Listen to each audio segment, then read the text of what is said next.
everyone, this is Julie from Third Coast Coach, here today to give you a tip on sustainability. So today I'm going to talk about family cloth, and basically this is reusable toilet paper that you wash. Some people refer to it as un-toilet paper, and it's pretty cool because you don't have to worry if you run out of toilet paper, or like during the pandemic when we had a toilet paper shortage.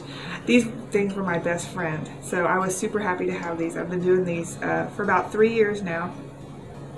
If you start on this, you decide you want to try family cloth, I would recommend you start by using them just for number one. Okay, and then if you get comfortable with that and you want to move on to number two, I would recommend a bidet.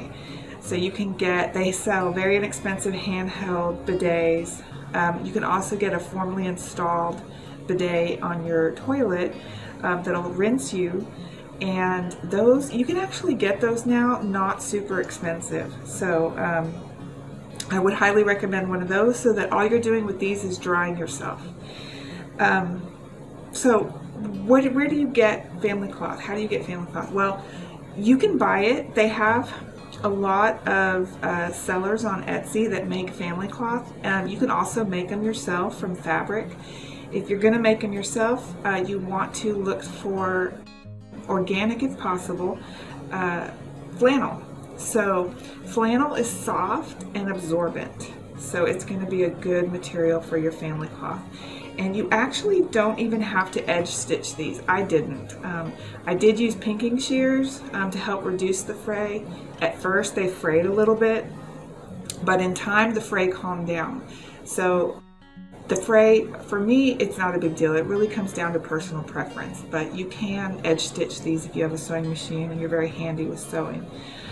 The other thing you're going to need is a bag. So bag you can also make yourself if you're handy and you like to sew, or you can also purchase one to store them in. Now, when I first started doing this, I put a plastic liner in my bag, and I was worried about odor, I was worried about wetness, but come to find out it's really not necessary. So what I do is, just out of courtesy to my family members who don't use family cloth and to my guests, this hangs on my toilet paper roll holder, and I put a couple drops of essential oil on the rim just to help with odor control. And it also gives a nice scent to the bathroom, the essential oil does.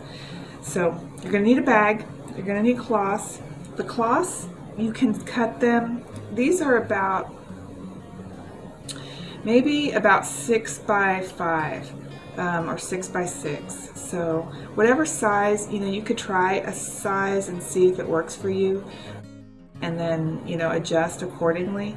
But you're just going to want to cut squares and use one every time you go, and then after you fill up your bag, then you want to wash them. Now, I wash mine with my sheets. I have white cotton sheets, and so I just throw these in with my sheets on hot soapy water. Cleans my sheets, cleans my family cloth. They come out great. I actually have 2 sets, so I have 2 bags and 2 sets. So what I do is, while one is in the wash cycle, I pull the other one out and I just rotate them that way, so I always have fresh family cloth on hand. I would recommend, if you're going to do this, like I said earlier, start with number 1 and get comfortable with that, and then go on to number 2. So that's it for today's tip on family cloth. If you're interested in this, you can do more research. There's a lot of information out there on family cloth if you search for it on the internet. And I wish you much luck, and not only in your family cloth, but in all of the good that you do and all of the positive changes you make in your life towards living more sustainably and more responsibly. Thank you. Have a good day.